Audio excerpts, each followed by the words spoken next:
Ano ang legal basis kung bakit kailangan ng appointed or designated pollution control officer sa isang kumpanya o isang establishment? Well, walang iba kundi yung DNR Administrative Order number 2014-02 entitled Revised Guidelines for Pollution Control Officer Accreditation.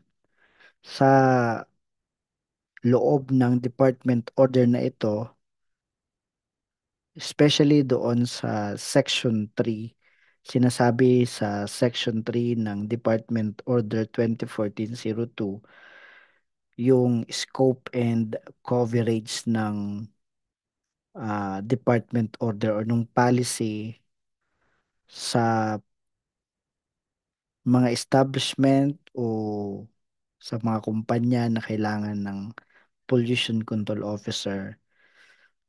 Sinasabi na kapag ang isang establishment ay mayroong mga discharges of solid waste, liquid waste, gaseous waste, at kung ang isang establishment ang kanilang mga activities or products or services ay pwede maging actual or potential source of land, air, and water pollution. Kailangan ng pollution control officer dyan, except doon sa mga ambulant vendors saka mga stall owners.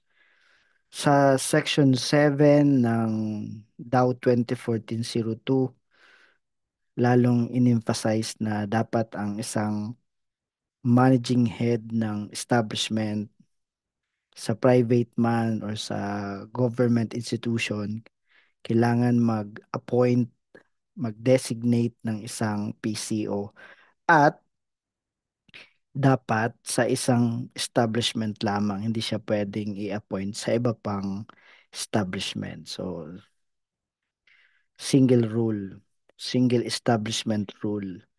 At sa Section 8 ng DAO 2014-02 ay dapat ma-i-apply ng managing head ang kanyang inappoint o designate na PCO within 15 days ng accreditation sa EMB Regional Office. So, yun ang legal basis kung bakit may mga pollution control officer sa isang kumpanya o establishment.